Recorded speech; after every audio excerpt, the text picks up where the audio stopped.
Dahil birthday po ni Hapon, kaya gumawa po ako ng cheesecake. Hi, hello, minasan, konnichiwa. Tara, samahan nyo kami today's mini vlog. Ito nga po pala yung ganap kahapon, November 26, 2024. Sinelebrate na po namin kahapon yung birthday ni Hapon. Pero yung mismong araw po talaga ng birthday niya ay November 27. Ngayong araw po mga auntie. Bago po ako pumunta doon sa school nila Kenshin, ay gagawa na po ako dito ng cheesecake. Una ay nagdurog lang po ako dito ng cookies, saka ko po nilagyan ng butter. Ito po muna yung una nating ilalagay bago po yung gagawin nating cheesecake.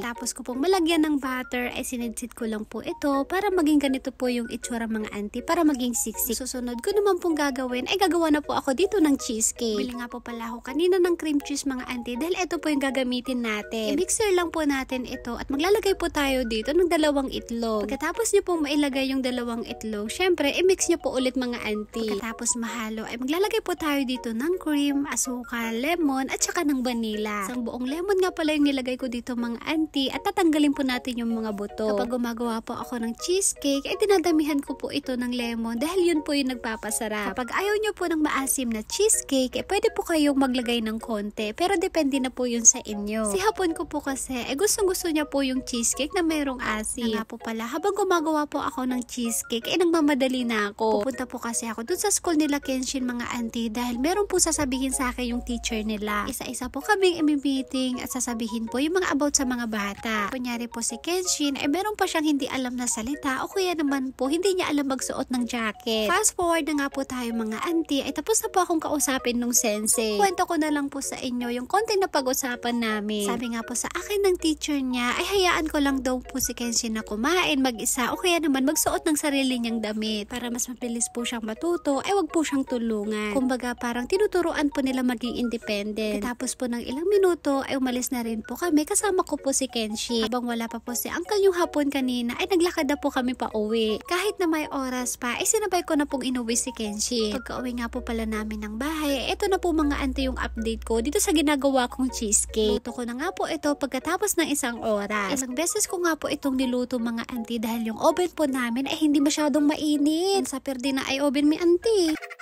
Nilagay ko muna sa rep yung cheesecake para mamaya ay medyo malamig po pag kinain namin. Alas 6 naman po ng gabi mga auntie, napunta naman po kami dito sa Sushiro. Pamerito, happy birthday papa! Happy birthday papa! Dito po namin sinelebrate yung birthday ni Hapon sa Sushiro. Lahat po kami kumain dito kasama po yung mga binan kong Hapon. Si Hapon nga po pala ay tumanda na naman po ng 1 taon. Lalakay ko ante. 54 na po si Hapon at mag-6 na taon na po kaming nagsasama. Kahit malaki po yung agwat ng edad namin ay napakasaya ko po mga auntie dahil siya po yung naging asawa ko. Sabi nga nila, age doesn't matter basta ang mahalaga ay mahal nyo po yung isa't isa. Kaya TV? Oh, birthday, Papa! Oh, birthday, Papa! Oh, no! Fast forward na nga po pala mga auntie, nakauwi na po kami ng bahay pagkatapos namin kumain sa Sushiro. Gumawa nga po pala ako dito ng whipped cream para ilalagay po natin doon sa cheesecake na ginawa natin kanina. Lalagay po ako ng design doon sa taas ng cheesecake para mas maganda.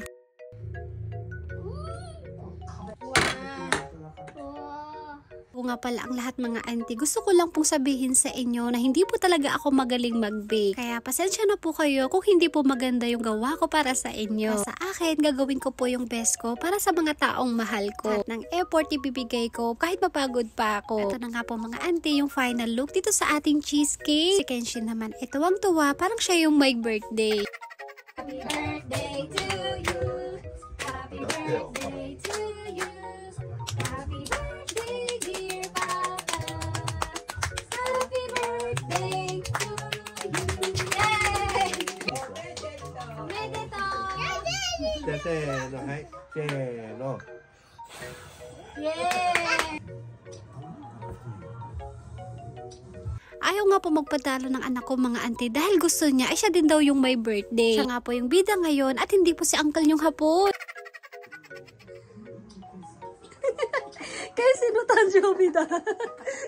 Tawa nga po ng tawa tong si Hapon kay Kenshin mga auntie dahil nga po gusto ni Kenshin ay siya din daw po yung may birthday. Sabi nga sa kanya ng tatay niya ay next month pa yung birthday niya. Kakainin na nga po naman yung ginawa kong cheesecake kaya nagtimpla muna po ako dito ng tea para sa mga binan kong Hapon. Pagkatapos ko po silang timplahan ay eto na po mga auntie, hiniwa ko na po yung ginawa kong cheesecake. Sa tuwing may okasyon po dito sa amin eto po minsan nyo palagi kong ginagawa o binibake. Napakabilis at napakadali lang po nitong gawin. Hindi man maganda tong pagkagawa ko pero masasabi ko talagang napakasarap. Gustong-gusto nga po ng asawa ko tong cheesecake ko at sarap na sarap siya dito. Sige lang po, maraming salamat at sinamahan niyo po kaming i-celebrate yung simpleng birthday ni Hapon. Thank you for watching. Sayonara. Bye-bye! Paalam.